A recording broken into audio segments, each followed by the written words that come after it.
on behalf of W4W Foundation, a think tank built as Citizens Collective, we welcome you to another session of Wednesdays for Water. Wednesdays for Water is a water conversation series towards improving our understanding of the nuances of water conservation and management. The objective is to engage with water experts, grassroots practitioners, policymakers, and youth to learn their thoughts and ideas about the complex intertwined problems of water and the possible solutions. We have expanded to have more activities like Friday Waters and Monday Munching with Women for Water, besides organizing water workshops, water walk and talks, seminars, special courses, and conference panel to continue the water conversation in various possible ways. We hope that you are checking our website www.w4w.in for more details. Today, we will discuss the relevance of stepwells in India in the current context. Well, stepwells have a long and strong history in India as traditional water harvesting structures, given the social ecological landscape of the country. These engineering marvels unfortunately experienced a slow death amidst the modernizing of the water supply system in the process of urbanization. Having said that, the architectural monumentality has always endured many to engage with them to explore the possibilities of their integral function in the overall water system, as well as overall architecture of the human habitat.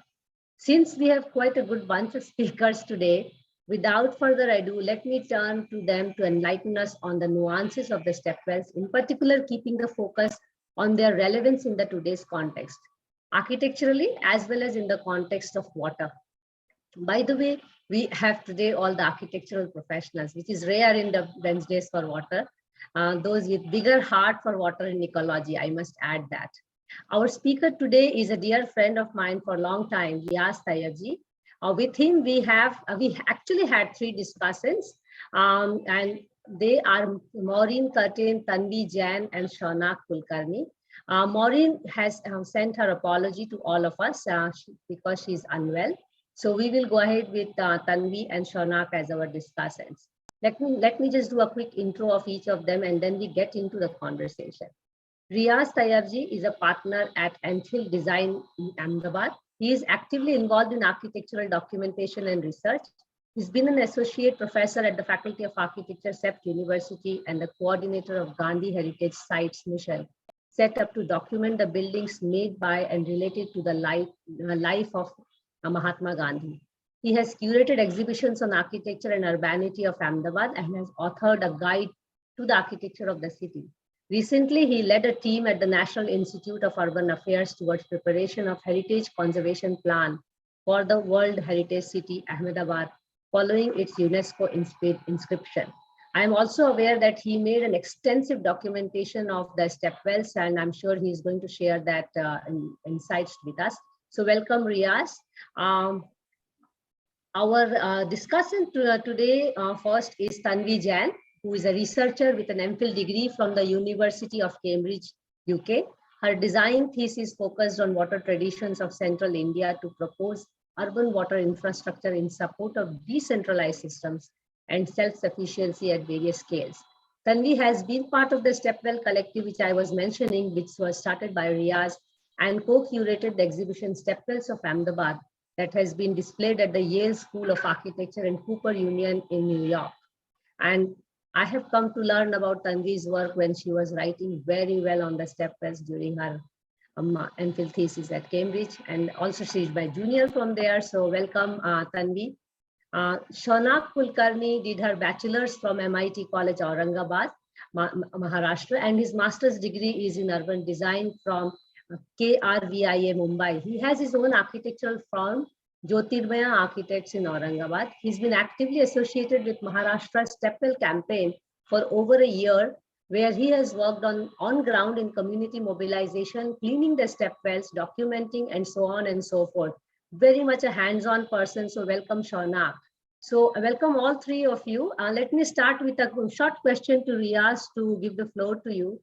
So Riyaz, we see these beautiful architectural monuments which are in a way crying, huh? We can almost say that in a way crying. And I do remember the beautiful exhibition you made on the stepwells and all. So maybe we just start with this whole conversation to understand, do they really find relevance in people's heart and head before even we really think about their architecture and their water functionality. So welcome Riyaz once again, and over to you. Thank you, Mansee. And it's an absolute pleasure, Mansee, to be here with in these conversations that you've so wonderfully kind of coordinated. And you keep telling me that there's 70. We are number 70 now. So thank you for inviting me, and it's wonderful. I'm looking forward to the conversation with Tanvi and Shaunak, and we will miss Maureen.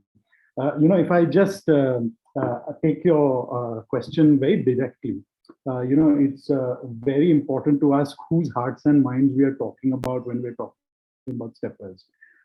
Because, in fact, sometimes I feel like I feel the imposter syndrome, because Tanvi and the whole collective are the guys who really pushed this exhibition and the study of water. I have to say that my own intuition and study was more directed towards settlement patterns and the relationship between water and these structures with relationship to the fabrics that make the built environment. So my particular interest was that way, and then because of the collective, it went more towards these structures, which led to very interesting observations, but also realizations. And you begin to see that there are communities who live around these stepwells in many cases, particularly within the ones that we studied in Ahmedabad, who are not, they have no agency, but they certainly understand the importance of the stepwell. Shaunak might raise the question, as we would raise the question, and many people have raised the question about garbage and disrepair and the state of these structures, that if they do respect them, if they do see value in them, then why are they derelict? I think the answer to that is that there are different scales of operation, which is what I would like to actually discuss through my presentation today. That those who control the ecological scales of relationships through policy and through urban design and through the physicality of the way that cities develop, they are the ones who, if at the very root, are disturbing the watershed and the kind of the network of which stepwells are a part. Then the communities who are at the other end of that spectrum, that who are really the users, but also the caretakers of those, they may respect, they may have a great place for these structures in their hearts and minds, as you put it, but they are completely without agency to actualize any change. Now, the way that you can recognize this, where do you recognize this? Let's say that you have a stepwell where because of ad hoc development, the talavdi, that is the water body, the surface water body that really replenishes the aquifer, that keeps in a hot and dry, sandy geography, keeps those aquifers alive. If that is filled up because of development or so on, we've noticed with great regularity that the stepwell dries up. Now, the communities that live around stepwells, if they find a dry stepwell, have very carefully transformed those stepwells into temples and into other usable spaces for the community that have many references to the symbolic and the cultural dimensions of the stepwell without necessarily having the water or the well active in order to use it. And I'll show you a couple of photographs where really they're quite beautifully articulated temples in those. And one of the dimensions that we kind of followed up on was that those temples are always dedicated to matas, that is the female deities. And therefore, the gender dimension of the stepwell, the earth, the relationship with water, those are perpetuated with a great sensitivity by these by the communities that we are talking about. So, on one hand, is it the communities that are throwing the garbage and keeping them unclean? Well, I think that I don't have enough data for, and my suggestion, my understanding is that it might vary from place to place as to who is responsible for it, why it happens. But the fact that even when they are derelict or when they are without water, a certain value, a symbolic and cultural value is ascribed to them by communities living nearby, I think just gives you a sense of how deeply rooted these structures are within communities. And many times these communities are marginalized communities. They are new communities who are migratory. They've come to the city. They don't find places. They find places in these derelict kind of leftover spaces around between what used to be monuments and the existing settlements. And they have been able to kind of locate themselves within the city with the help of these structures. So they also have a certain identity relationship with these structures. So, I mean, that's just to kind of get warmed up and respond quite directly to your question, Mansee. Interesting. You bring the gender aspect into it, and that's quite amazing, huh? Yeah, well, it was a very important part of our exhibition. And, I mean, though I have to say that a lot of the gender dimensions of it, we drew from secondary sources. I mean, as architects, we did not at that point in time have the, how would you say, the disciplinary wherewithal to kind of, but to delve into that in depth, but to be able to recognize it and to be able to see that pattern. I think it's, I mean, once you see it, you can't unsee it. It's fairly obvious. Yes. That, these are spaces for women, by women. Well said. Yeah. So I will just open up I'll share my presentation. Is my screen visible? Yes. So it's 1 second. Okay, so, Mansee, also to kind of,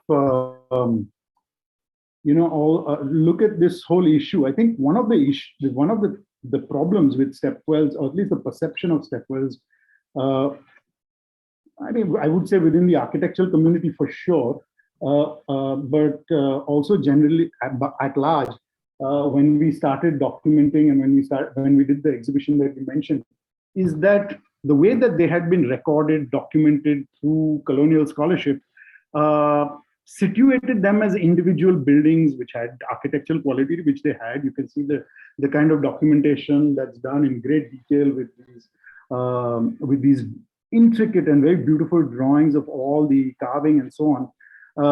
This is the temple at Adalaj. But they posited them as objects, as individual buildings. And I think that narrative kind of seeped into our understanding, or at least our assumptions about them. And so, typically in the 1990s and the 2000s, you would know of about 2 or 3 stepwells, the big stepwells of Ahmedabad, and which have become tourist attractions. And you kind of looked at them as individual buildings that had wells with them, and they had certain kind of cultural narratives associated with them. But the fact is that they were looked at as buildings disconnected or without any kind of understanding of the networks of which they were a part of. This is the Baihari Nivav, which is kind of tied up and is part of a beautifully kind of precise complex of a tomb and a mosque, which is built on a plinth, which has a huge underground water harvesting tank. So clearly there was an understanding in these buildings about the connectivity, the connectedness of water systems, whether they were tanks, wells. There's also here, the scale of this drawing is too small to show. There's a channel that goes and it goes to a havado, which is a small trough in which animals drink water. So there's a great intricacy in the way that these buildings and these structures were detailed, but they weren't part of the regular kind of discourse when you were looking at them as architecturally. And the other thing is that they're almost always part of communities, and this I've already gone into, so I won't repeat myself. But this beautiful drawing is by Tanvi when we were doing and for the exhibition, where you can see this very small, very thin stepwell, which is within a very dense, what some people might call an informal settlement or slum in the industrial part of Ahmedabad. And at this point in time, the well is dry and a banyan tree grows out of it. It's quite picturesque, but it isn't a stepwell as we know it. But what's very interesting is the relationship between this structure and the community that's grown up around it. This is Kodiyar Mata Nivav, again a dry stepwell that's become a temple, and a wedding is taking place in that temple. This is the kind of ornate mirror work that adorns that. And you can see the care with which the community is actually inhabited this temple. which was a step well. These are other drawings that talk about both the relationship between community and the structures, but also in some sense the derelict nature and present situation with these wells. Okay, now the thing is that if we are really going to look at the relevance of step wells today, I do think that we have to have an understanding of them in the larger cultural and geographic landscape in which they are situated. And here I'm going to be a little bit particular because that's what I was involved with the entire collective of the step wells in Ahmedabad. And this is really a kind of drawing made by students at SET University of the present situation of the Sabarmati River Basin, all the way down from the reservoir down to the Arabian Sea. And it talks about all the kind of relationships that have been broken between, between the landscape and structures and settlements on the way. This is another drawing that really shows you the same kind of relationship across that landscape. I have to say that you have to imagine this geography as a kind of semi-arid region with a kind of undulating landscape, sandy, kind of very bushy kind of flora. And within this, in that undulating landscape, you will find settlements which have an amazing homology, which means that small settlements which are hamlets of maybe even 50 families to others which are small villages of 5,000 inhabitants to the city of Ahmedabad, they all have a morphological similarity that is kind of easily visible across these scales of settlements. That is similar, and that has to do with the way that their street patterns are formed, their relationship to the water body on which they are situated, and they're almost always situated on a water body. Now you imagine the undulating landscape and the depression as a potential harvesting for water, and the elevation, the potential for settlement. And this would be just the natural logic in this kind of landscape. And Ahmedabad finds itself also in that kind of situation. So whether you look at the main city of Ahmedabad, which is built up and there's a kind of strange relationship between Ahmedabad and Rome, because there are 7 tekras that make up the city of Ahmedabad and 7 hills of Rome and all of that. But I mean, that's pushing it, but just that is the same logic, that you've got these elevated grounds that became the point from which various localities developed.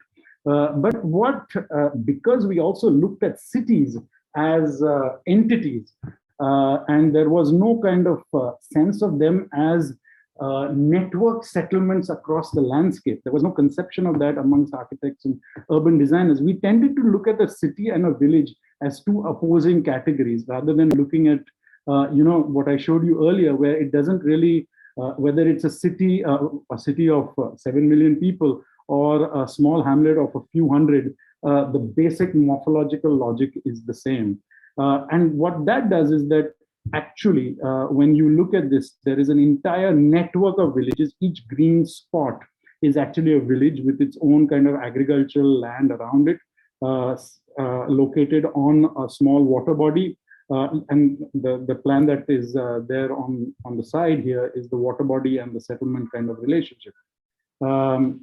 And I'll go very quickly to this, because this is another beautiful drawing that Tanvi's made, where you can see the settlement at the top, its relationship to the water body, which is surface water, and there are a large number of rituals and customs which are related to the relationship between settlement and water. But the step well forms a really interesting triangle between the settlement, the surface water, and the step well, of course, being that connector with groundwater. And this relationship between groundwater and surface water is quite special in the way that it's articulated. So these are diagrams of the landscape where you get you get the undulating landscape, and the diagram on your right side is the one that talks about settlements as network, village and city working together in the way that you get this fabric across the landscape. And within that, the step well plays a very interesting role. This is just another drawing that shows you village and city, because the city of Ahmedabad now is kind of engulfing villages as it grows into a metropolitan entity. I wanted to reiterate the topographical dimension and the way that that plays a role in the city of Ahmedabad, and the way that street patterns then kind of drain into that water body, which then replenishes the aquifer for the stepwell. So what one is saying is that the stepwell is not just I mean, the really important point to be made is that it's not part of, it's not an individual building. And the fact that in our time, these ecological relationships are of, I mean, the utmost importance. You just cannot underestimate their value. I think the stepwell forms a really important case for us to understand these relationships in our environments. And in Ahmedabad, the really interesting dimension to this is that you will find, these are the 16 stepwells that were part of the collaborative's exhibition. And you will find stepwells from the largest, which is Adalaj, to the one that you see right at the bottom, which is really a domestic scale stepwell within the particular neighborhood in the city of Ahmedabad. And across these scales, it means that there is an entire system that is able to work across scales from the public to the domestic with this type of building. And I think it's really important because when you actually consider the smallest stepwell, its scale is not very different to the water system under the houses of Ahmedabad. And maybe some of you all are familiar with the Tanka system, which harvests water and you put it into a well which is in the courtyard of the house. And I'd like you to concentrate on the enlarged diagram of the well. What happens in many poles of Ahmedabad, and this is from Jethabaini pole, is that you get a cross tunnel that happens at a very particular level that connects the wells of a particular community, which means that as the water level rises, it fills up the community horizontal tunnel first before you get individual water. So you only get individual water into the into the tube that comes into your courtyard after the community has shared its water. And I think it's a really interesting kind of intelligence that you find over here. The other thing that this means is that when you're working on a house, the logic of water precedes the logic of dwelling, because you have this intricate system that lies under and has to be thought of first as part of the foundation of the house before you can build the dwelling on top of it. And I think these are all learnings that are of great relevance for us today. And this, I want to just quickly kind of bring it to an end so that we can get into a conversation on this.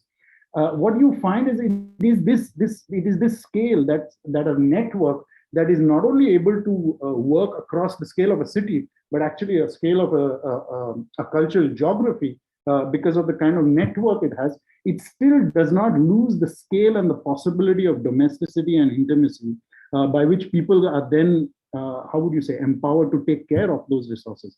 When you have a system, and I'm sure I will end by actually introducing us to one, and I'm sure Tanvi will talk about it in some way, that when you've got a large system to which actually you only have an abstract relationship, taking care and having ownership is one of the major problems.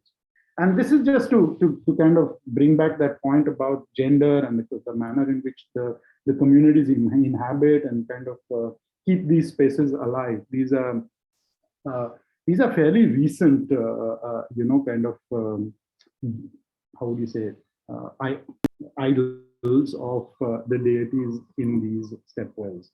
Okay, I'm just going to end so that we can dovetail into scale. And Tanvi, this is in some sense for you to take a cue from. But I wanted to kind of, and I warned Mansee that I would do this. It's also a step well. It looks like a step long well. Yeah, well, it's out of proportion. So, one of the issues that I wanted to kind of dwell on very quickly is this issue of scale. And this is the riverfront in Ahmedabad. And there are very divided opinions about this. There are people who feel that this is an incredible public space, and the amount of, garden and sports facility and cultural centers being developed on this, in spite of the sale of commercial land in order to finance this, is something that the city needs. It also needs green cover and so on. So, I mean, on one hand, you've got this. And if you look at it at particular scales where you refuse to look at any scale but this, well, you would be convinced. But when either you zoom in and look a little bit closer and you start looking at what happens at the details where that particular infrastructural project meets settlements, meets people, meets communities, you find that there's a huge deal of violence. These are what actually happened. This is actually existing on the riverfront, which is a huge 10-kilometer long water edge. And this is the kind of intimacy that actually exists there, but the project refuses to acknowledge or find or make a place for these, well, institutions that have been there for, well, very, very long periods of time. Nor does it look at actually industrial developmental areas in any kind of positive way. It just simply draws lines on the landscape, demarcating demarcating areas and developing real estate. Now, so the thing is, if you look at it at the scale of the city, there may be a logic that convinces you that it's a good thing.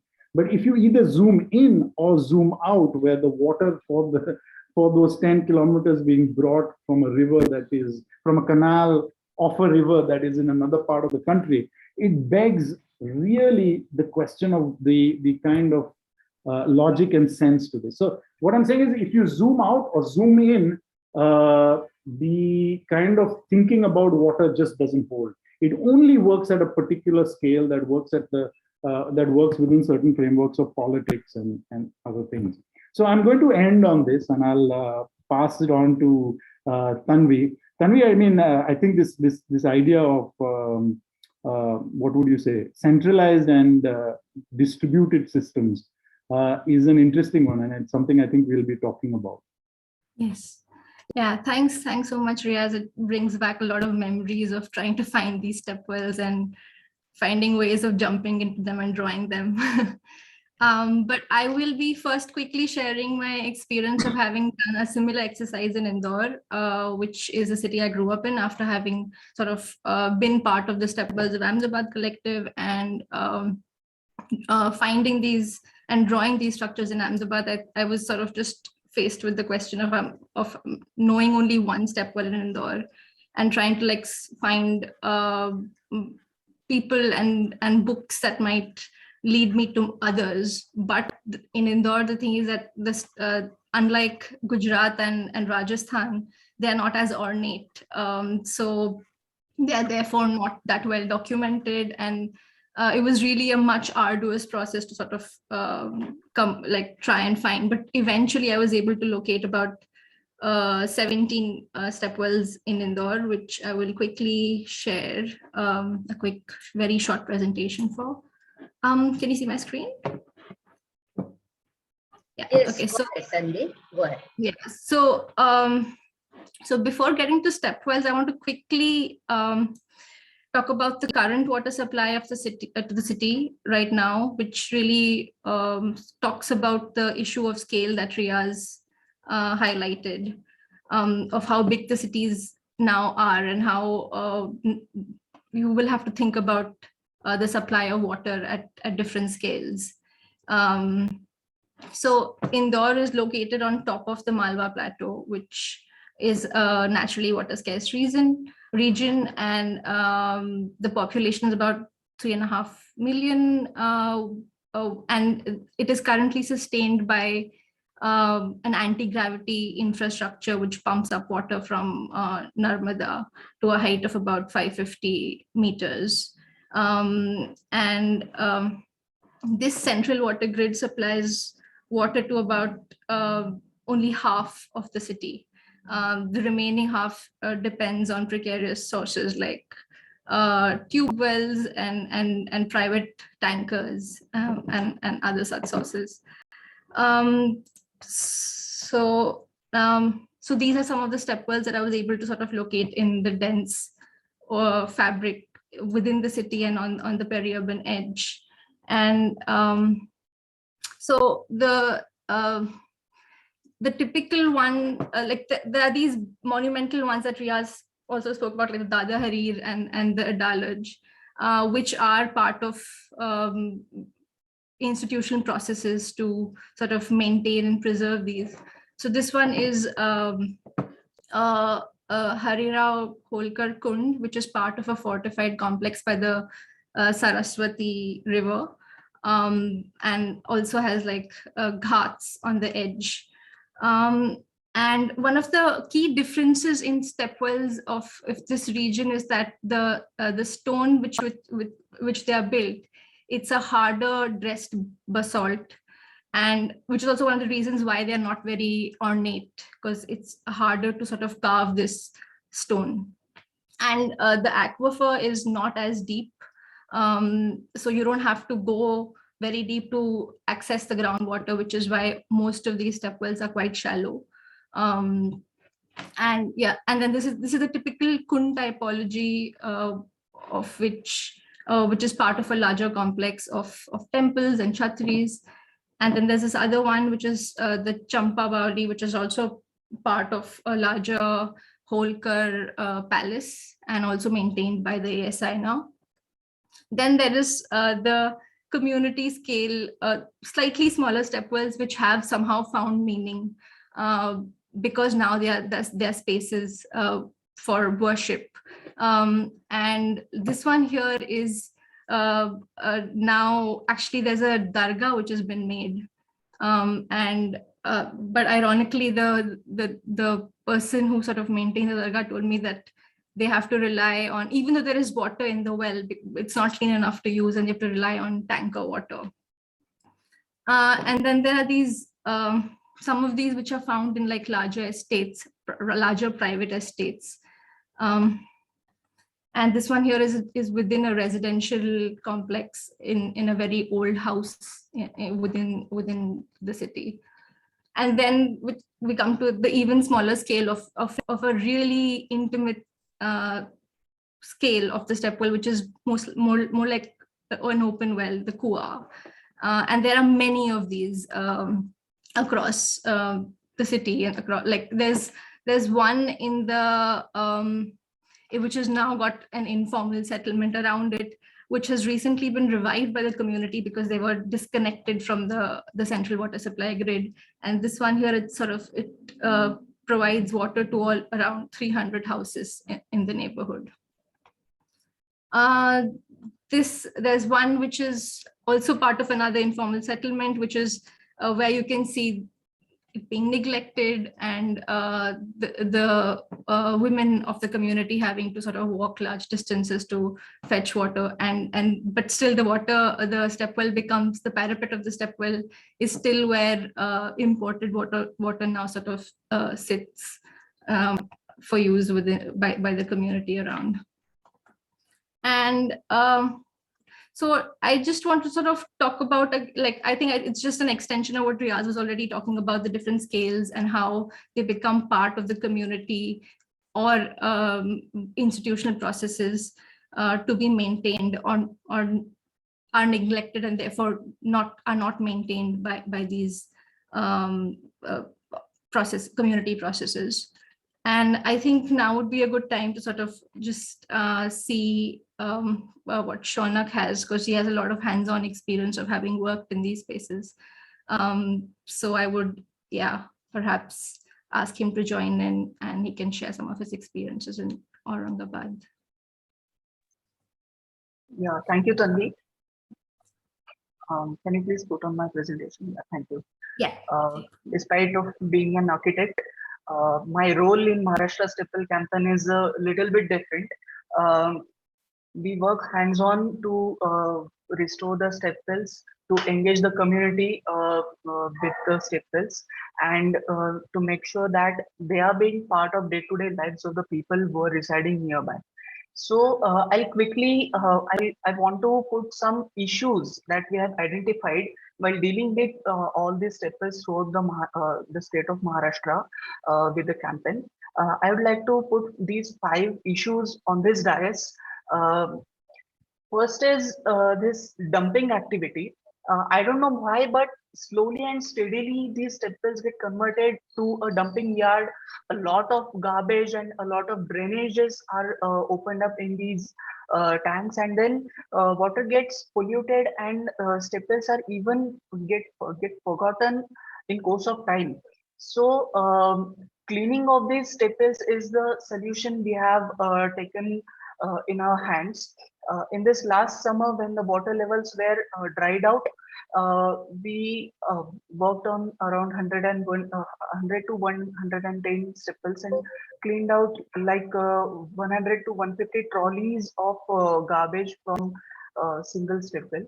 So that is one issue we faced for the rejuvenation of these stepwells. Then for the second stage, Tanvi, can you go to the next slide, please? Yeah. For the second stage, we have identified that the implications of modern era are changes of land use. Like this particular stepwell in the village of Raipur in the Parbhani district of state of Maharashtra, the stepwell was converted into playground for the children in the village. They actually forgotten that this is the stepwell and it was a source of water. And because of the availability of water through different sources like tube wells and piped water systems, they did not actually had their dependency on the stepwell like they had before 100 years. So in these years, the stepwell was forgotten. But in the COVID times, villagers reunited and they dig up all the mud and soil they themselves had put to fill that stepwell. So this is something happening, that change of land use and priorities are changing. So they wanted a playground instead of stepwell, but because of the drought situation in this dry and arid regions of state of Maharashtra, they once again dig it up and convert it into a stepwell. So that is another issue we have identified. Next slide, please, Tanvi. Yeah. This third thing we are thinking of is, as Riyaz sir already mentioned, these temple complexes are located in the core of the development or town of the village. And many of the times we have noticed that this is the only public space which is there in the town or that village. So what is happening is, because of the land development pressure in the core of that village or town, they tried or they tend to construct a RCC platform over the stepwells. Then they convert the platform for the plaza or the place of any social gathering or for any village activity.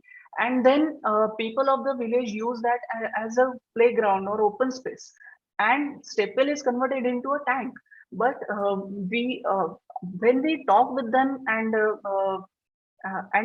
the stepwell, and we engage the people with the stepwell to recreate the social activities which were used to happen over there, then they tend to clean it themselves. This is the village of Hatnur in the same district of Parbhani. Villagers themselves came together, and this is the result we were able to establish after our work. Next slide, please. Shaunak, sorry, please. Yeah. This is the fourth reason that we have identified is ignorance. Many of villages we have seen that the core of village has slowly and steadily shifted from one point to another in the course of history, and thus these marvelous stepwells were ignored, and they were forgotten from the memory of the people. But when we talk with the elderly people and go on hunting the stepwells like Tanvi did in Indore, they remember all these stepwells. And then when we actively engage the villagers with the stepwells, we found this marvelous stepwell that we are planning to call it helically shaped stepwell. And we think that there is another stepwell with this shape in I think Gujarat state, but there are only 2 stepwells of this particular geometrical shape in India as of now, as we have identified them yet. So that is another issue that we have came across. Please, next slide, Tanvi. And for the last thing, I'd like to focus my attention towards this loss of cultural context. All of these issues are happening just because we have lost our cultural context with the stepwells. We have lost the people thing which was associated with these stepwells. They were plazas, they were public amenities. So to keep these reconstructed or clean stepwells in their new state, we are now planning to we are now engaging people more and more with them and trying to get that cultural context back with them so that it remains in the way it was 100 or 200 years before. So these are 4 to 5 things we came across, and I would like to keep these issues on the dais for the discussion, for the further discussion, that how differently we can handle these issues and go ahead in our mission. Shaunak, I wanted to ask you, I mean, this was just because you mentioned, the potential of the stepwell in relationship to drought, and the water that you see in the wells that you've cleaned up. I just wanted to ask you to perhaps elaborate a little bit on the quality of water, the kind of way in that the community uses it.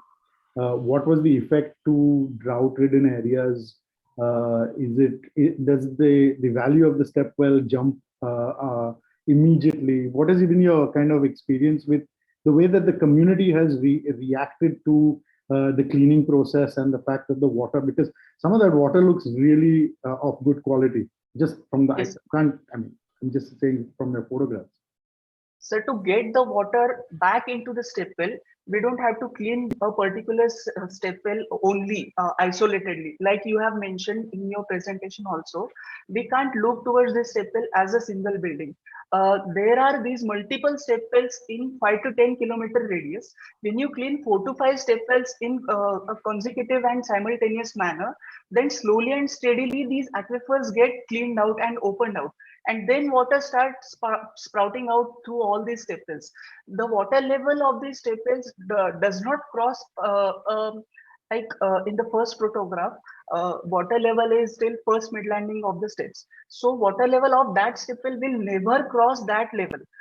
May I request you to go back to that photograph, please? Yeah. What is interesting here, Riyaz, that Yes. he actually summarizes some of the points from the community angle. But That's where right. you were really raising the issue is that the damage is first done by a well-planned activity of water system or not planned activity of water system in the city, you know. And then people like Shaunak and groups are trying to revive, which is already made dead by the planning system. So the best thing about these stepwells is that water will never cross these lines, these boundary lines, and because of that, water percolation happens. And not only this particular stepwell, but many normal wells in this area get recharged, and that's how we were able to get that water into the system in the pipe water line system. And I think this decentralized water supply systems also help in the infrastructure development of these villages. You don't have to spend a lot to build a pipeline from a dam to the village. You can literally clean 4 to 5 stepwells in that area, and you will get fresh water in your wells also. That's what we have observed. This is so interesting because he's talking about a rural context, which is still possible to revive because probably the population to cater is very different than in the urban context. Because even if the revival is happening in the urban context, we are really not seeing it as a part of water system. What do you say, Riyaz? No, sorry. When you say not seeing it as part of a water system, I mean, we are not seeing it as an entity to function as a water system, but more as a monument. This is how it is. That's right. This is how it is done in urban setting, unlike the way Shaunak is talking about. Absolutely, and we'd be lucky if there are 4 or 5 stepwells that can be revived together in their use. But surprisingly, literally about a week ago, I was at Baihari's stepwell, and I haven't seen so much water in that stepwell for a very, very long time.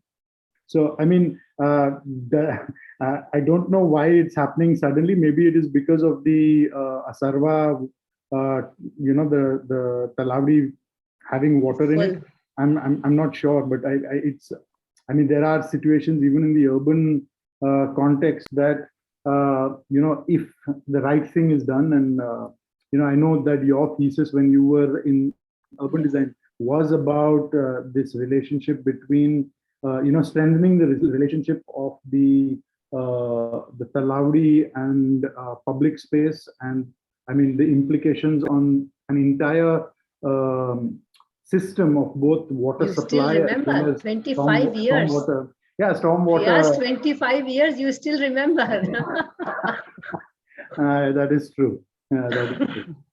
But no, so I mean, my sense is, Mansee, that I think that it's still possible in certain urban areas where the damage is not, very bad. We do know of stepwells like the Ashapura Mata where the water is not coming. I mean, it's just the Talaudi area, the low-lying area is just completely built up. So I mean, you've got that example as well. I think the thing in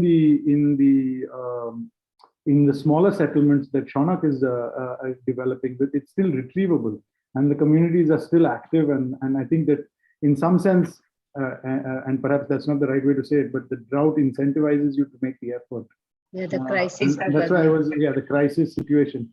And I'm really curious to see how that kind of accelerates the way that one looks at the potentials and the of these structures.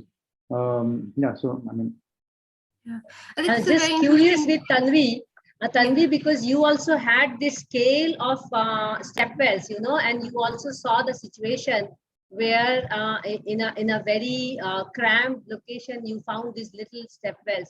What's your experience about their use and revival? So, I mean, my experience in Indore was surprisingly different from that in Ahmedabad, because water, most of these stepwells still have water, and so much so that some of them are overflowing in the monsoons, and like I couldn't do measure drawings for most of them because there was no stepwell to actually descend down to, because there was generally water at the second or the third level, and that's what's, I think, quite interesting to sort of even understand how, like, the issue is then not of the community taking care of the water, or the ecological dimension of the water evaporating completely, but it is more than that of like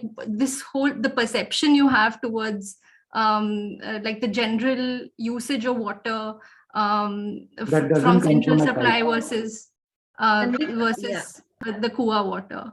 Like, and in fact, to close the presentation so that I wanted to, so you want to show something?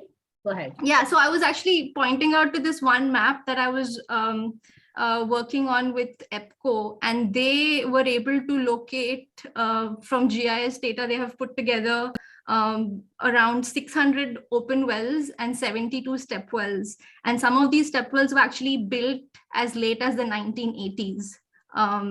And open wells are still dug because a lot of places don't have access to central water supply. And in fact, like one of my aunt's places is they still use well water in Indore. So I think also I feel the dynamic will soon change, because now the metro project is underway in Indore as well.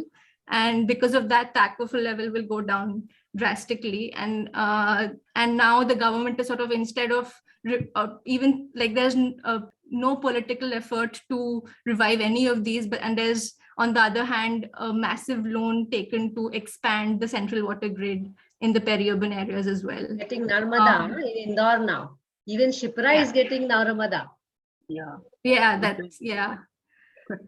So I'll stop sharing the screen now. Thank you. And which is also what I wanted to ask Riyaz, because he spoke about scale through the riverfront project and the intimacy that sort of is provided by some of these community structures or nooks and corners, even by large central water infrastructure. So, I mean, I think we've already spoken about how like this would have to be an ecological revival, and also many such step wells would have to be revived for even one to work. It cannot be an isolated instance of a revival. So what I was wanting to ask was like, how do you sort of achieve scale, also equity, because the moment you have different scales of management, the question of role and responsibility of the state versus the community comes up. So how do you have scale and intimacy at the same time, and what happens at the intersection? Like, I think which is why it would be harder, I'm guessing, to think of a revival in an urban area than it would be in a rural area. But Yes. I don't know how you think about it. I mean, my sense is that that's why the interest in resilience is very important. That I don't think that we can look at either or situations anymore. I mean, I imagine that right now what's happening is that there's just no way a community can engage with certain scales of organization. And I think that in that sense, and I mean, we talked about monuments and monumentalization of these structures. And I mean, Tanvi will remember that in many cases, actually, because it's made into a heritage structure, it disengages the possibility of a community engaging with that building, or even cleaning it up. Very well put. You know, they have to take permission from ASI or from the municipality in order to even engage with that building, even though they're living right there. And they would be, as they told us, more than happy to kind of get it cleaned, use it, and so on. And those where I think the kind of politics of the institutions that inhabit them allow you to use it. And Mata Bhavani is a good example, where the temple actually takes care of the stepwell. I mean, just as a space. So I'm just saying that if I start looking at social organizations which are slightly a scale up, okay, if I was to look at the temple as one of them, that is able to look at a collective, a slightly larger group of wells, I think that there is a way that these can take place. But I agree with you in saying that once a city becomes larger than I don't know what population we put there, but a certain point, I do think that some amount of centralization is bound to take place. The question is whether you can, in parallel, allow communities to be resilient when there's a huge amount of pressure on those central systems. Where, I mean, in a place like Ahmedabad, you get officially you get water for 2 hours a day. So, I mean, if you've got communities taking care of their own water, that just allows them to get to top up what is usable. And especially this works in peri-urban and rural areas where, let's say, you've got agricultural water usage, which is much higher than for animal keep and just agriculture. So I don't know if that answers your question, but my sense is that one would have to look at the way in which various scales of system kind of work together. And I don't think anybody thinks like that. We just have this kind of unilateral idea. And when I say we, I mean the state, that the central system will be able to solve all problems. And I don't think that it works that way. I think that each scale of system will have a place. And that part of the urban design and the planning issue would be to see how each scale kind of works with the other scale, rather than thinking this or that, and kind of perhaps, as we have even in other kind of social situations within the old city of Ahmedabad, where you've got mandals and other social organizations which may well be voluntary, that take care of certain aspects of the built environment.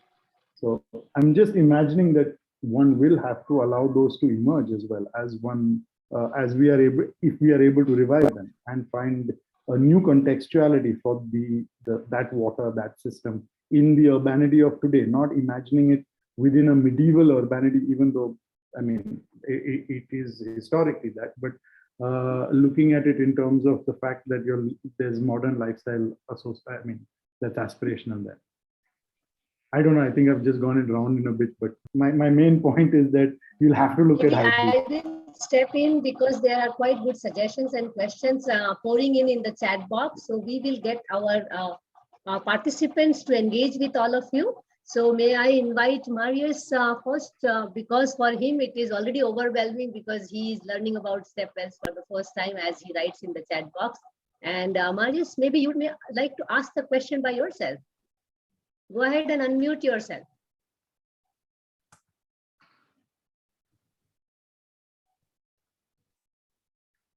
Yes, like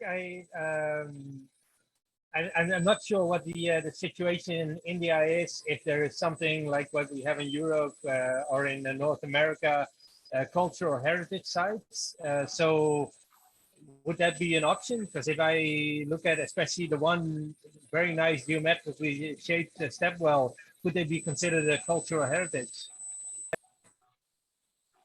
So, You mean Marius, it is officially? considered You mean cultural. officially, I guess. Riyaz. Sorry. No, He please go means ahead. probably officially because they are Yeah. otherwise cultural heritage, but I think Marius means officially. But they are also, many of them are officially cultural heritage in the sense they come under a archaeological department or a state departments of, well, under the municipal corporation sometimes. Depending on where they are situated, they are officially considered part of our cultural heritage. And many times because they are within living communities and very dense communities, the question is whether that heritage tag, as it's called now, it actually creates a boundary between the community that uses that, the very local community, and the larger community for which it's assumed to be heritage, like you and me as architects or as people, the larger inhabitants of the city. So I think that's the other issue with scale, isn't it, Tanvi? That Which you were mentioning already, that the moment it is made as a cultural heritage or a classical monument, it already sends a notion of disengagement of the local community with it because it comes with a lot of package of rules and regulations. So I think, Marius, it is a little bit more complex than you would imagine it to be, because as you saw, the density of people living around it is also very, very different than it used to be in the olden time. And the images which Shaunak was showing was pretty much in a retrievable situation, and that's why probably they could mobilize people and engage. And many of them probably are also not tagged as cultural heritage, as Riyaz was mentioning about. And it's a very important thing which we need to understand. I mean, where does this convergence of, No, I mean, also let's look at the process, Mansee, because like, I mean, what I am so envious of Shaunak because he goes, talks to people, discusses with, Yes. the community and then starts cleaning things up. I mean, just get a spade and start digging, man. I mean, I'm just putting it. And Yes, I see that in many efforts. But if one, and we've been engaged in heritage planning, Marius, in Ahmedabad, putting together a heritage conservation plan. And the kind of intricacies and politics of engagement is completely different. And that's what I meant by scale also, Tanvi, that the processes change. No, I think you alluded to that when you were talking about equity and other things. From my relationship to that stepwell is still 1 or 2 levels removed, a certain abstract appreciation architecturally. I'm not actually using that water, is what I mean to say.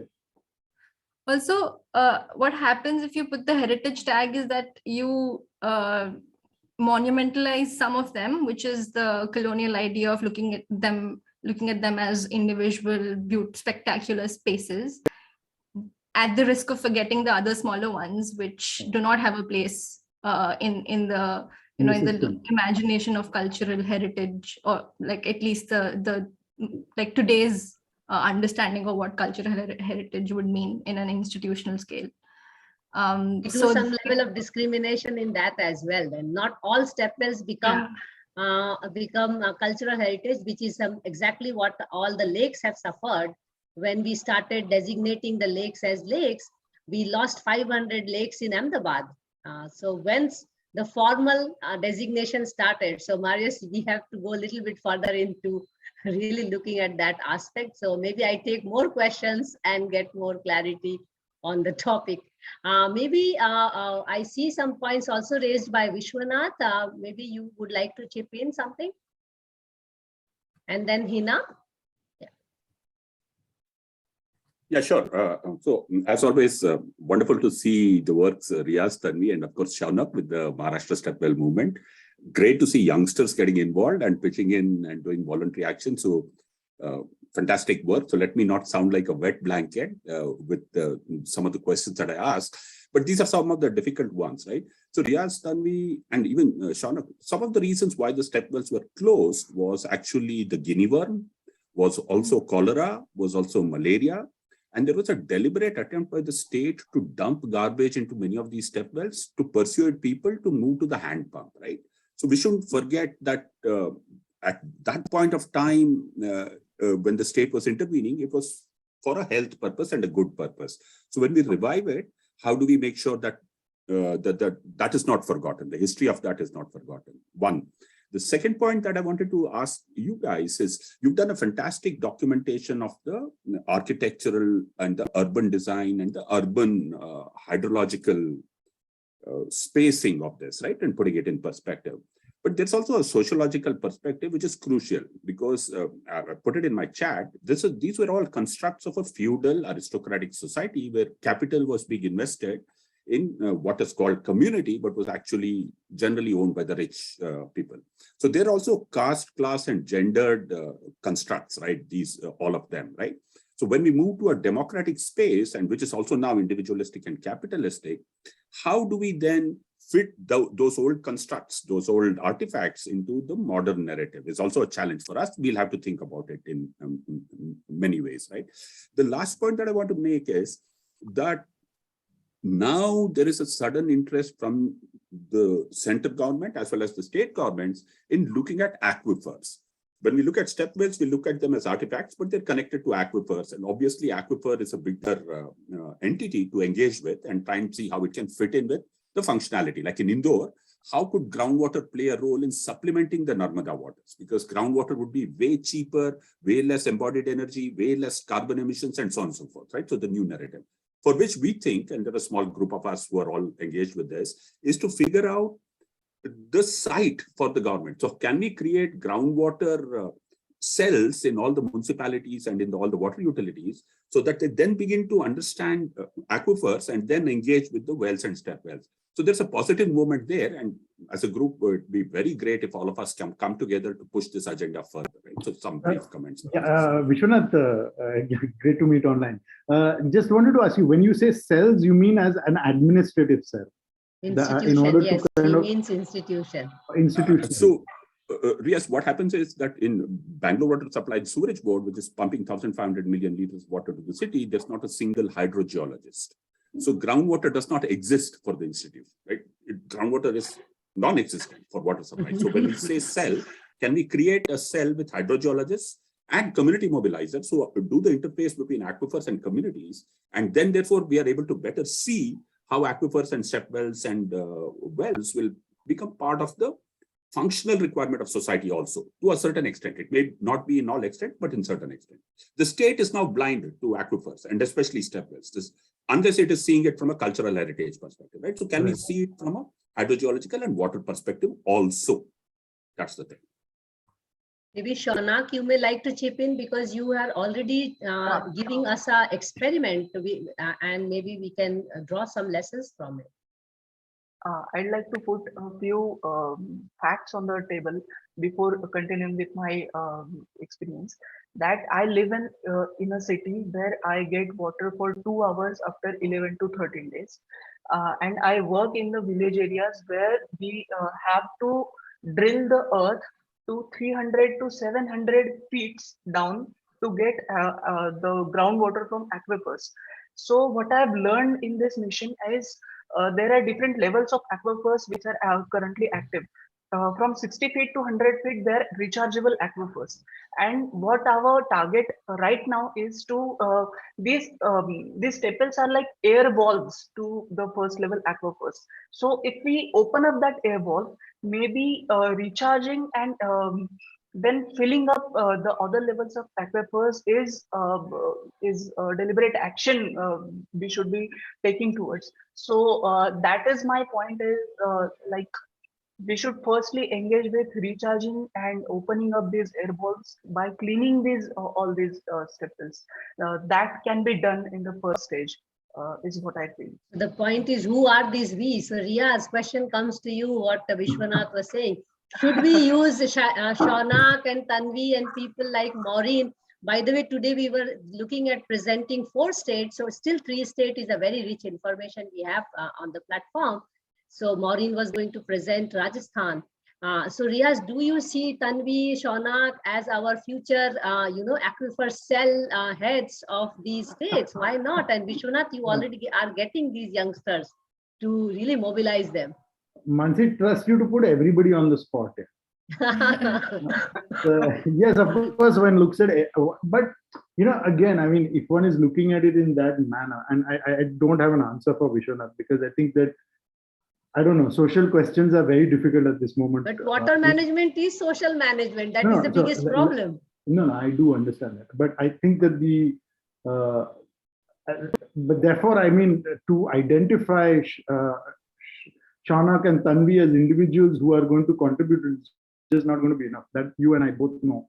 So, I mean, yes. I'm just saying that it's going to have to be, I mean, the kind of conversations you're holding, you're going to have to be you're going to have to read 300 or 400, because it's got to become something that's much more a part of just what we are talking about more often in a much more general context and group of people, rather than 20 people or 50 people even. So I don't think, I mean, as much as I will say that of course they will be the guys who will lead this, and Vishwanath's already been a pioneer and all of that, okay, but I think that it has to become, I mean, when that's the other side of the stepwell, no? That and what I was talking about when we were talking about water and the system of the tanka in the Ahmedabad house, it precedes the house. It is so, it means that it's general knowledge. You know how to do it, and it can't be specialized knowledge. And that's what I mean when I say that we can't expect Tanvi from Cambridge to do it. It's got to become part of everyday knowledge, and that logic of hydrology is something that we are all going to have to engage with. So I just think that even when we engage at this point in time, yes, all of us will have to take some amount of lead. But I'm saying that the solution is going to come when there's a much more general understanding of this. So is engaging religion rather than engaging political or bureaucratic systems is a correct answer towards it? We are all looking for correct answers, interestingly. Let me get Hina on here to engage. But can I respond to Shaunak? Because I think, yes, I would say that what works, what works in the areas that you are, if religion is a binding social force, I don't see why you will, why you would reject it. I just don't see why, if it is going to try in a particular way. Of course, we should use it. I'm not sure that it's a question of using. I don't think there would be a choice. But it has been strongly related. I mean, people have related these, associated these systems with their strong religious rituals and other things. I mean, all kinds of religions for that matter. Yes. And it would really depend on which stepwell we are talking about. Like in Indore, I came across a few stepwells. One stepwell which had a dargah inside and a temple inside. So Dada Hari Wow in Ahmedabad, same. Yeah, that's similar. Although Dada Harir is more because of the mosque complex, it has that inclination a little more. But I was pleasantly surprised to see also a lot of community dargahs being built in some of these temples, because I was so used to seeing only local goddesses and temples to local goddesses in Ahmedabad. So yeah, that's quite an interesting angle. We must explore. I mean, to save water and water structures, we have to do Samdam Dandabhed Vishwanath, and we all are trying our own ways. let me get Hina on board to add some more angles to the conversation. Hina, would you like to unmute yourself and speak, please? Yes, ma'am. First of all, thank you so much for this informative session, everyone. And I, being a master's student of architecture, and now that I'm doing my dissertation also on Stepwell, so I would like to ask everyone that what is the relevance of adaptations of these concepts of Bowleys and Stepwells in the contemporary architecture if we talk about. So, for example, like in Delhi, we have Hello. I think we lost her voice. Yeah, looks like. Hina. But Riyaz, you got the gist of the question. Maybe you start. Because we don't have communities who are actually much more engaged in cultural or Hina, I'm sorry. Hina, I'm sorry to activities over interrupt here. you. I'm sorry to interrupt you. We lost you for a while, so maybe you'll have Yes. to go back and repeat yourself. Oh, so sorry, so sorry. Am I Yeah. audible now? Yes, You were audible until architectural relevance, and then we didn't hear you for some seconds. Okay, so actually I'm doing my dissertation also on Bowleys. So my question is that how relevant are these adaptations of the concepts of Bowleys in today's contemporary architecture? So for example, in Delhi, we have many abandoned. I think the moment she uses the word abandoned, her voice gets Like for example, the abandoned. Agrisenki Bowley. Sorry?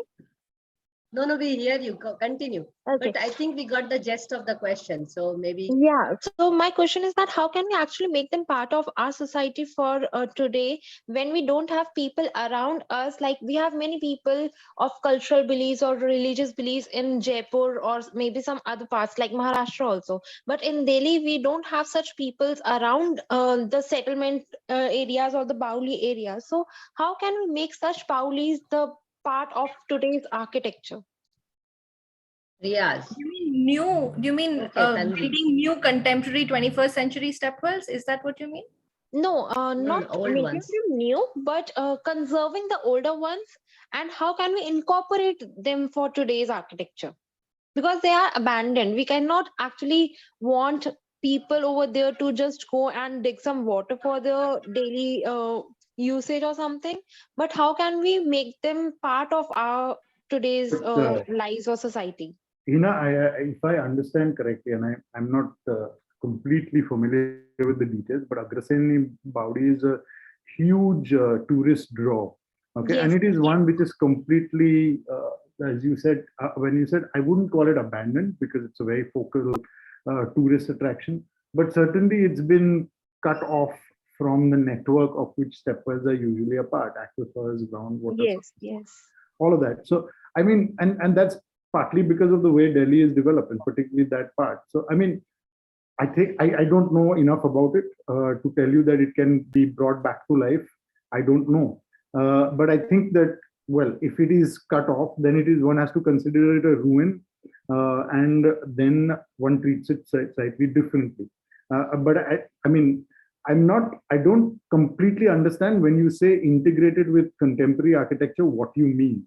It will become part of a contemporary city in many ways.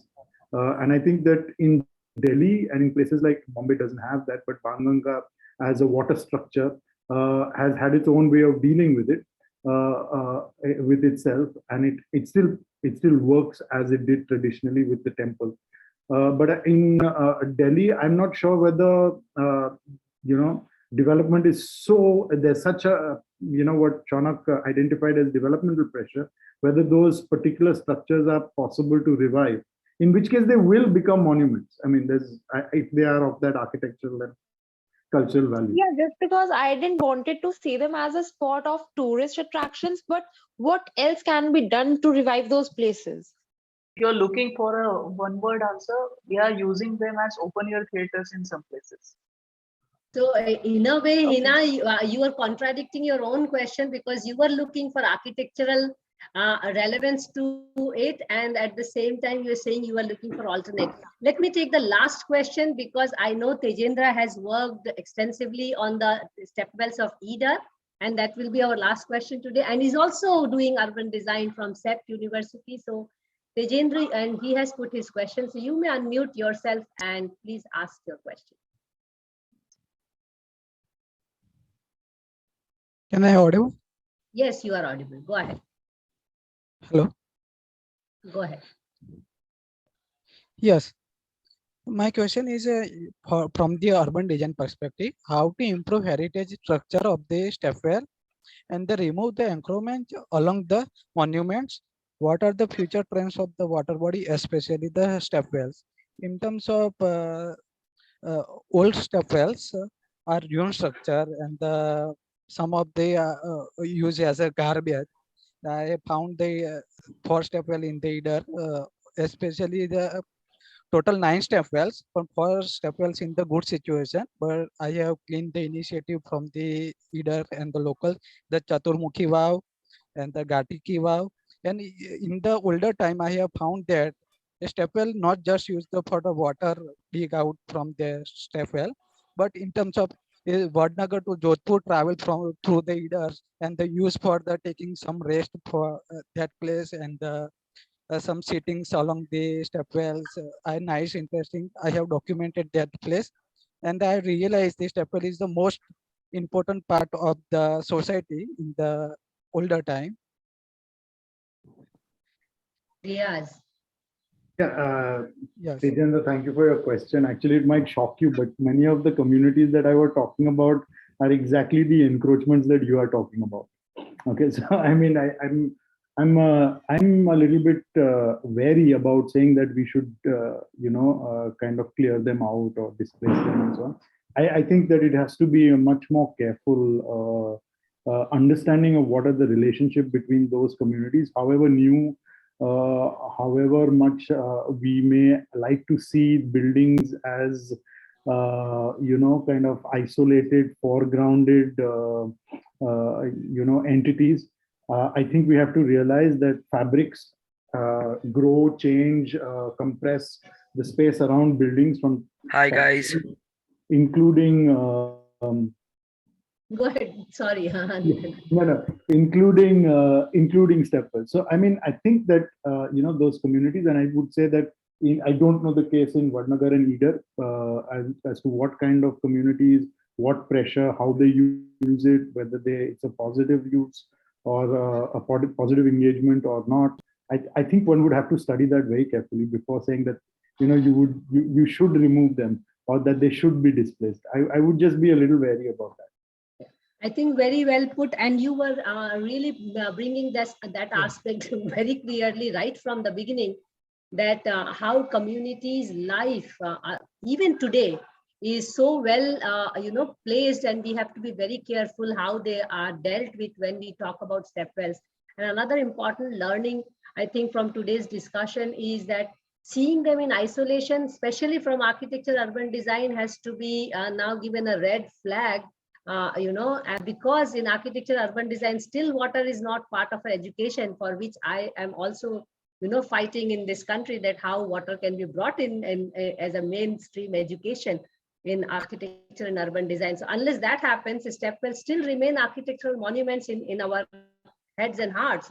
So I think the key takeaway for today is actually, when we talk about its relevance, then what relevance we are talking about beyond architecture, we have to think about it, like for what are these stepwells important today? And that will be key question to ask. And as Tanvi rightly mentioned, that we have to be really taking it one by one, or each stepwell in its own merit, which Shaunak has showed through his example.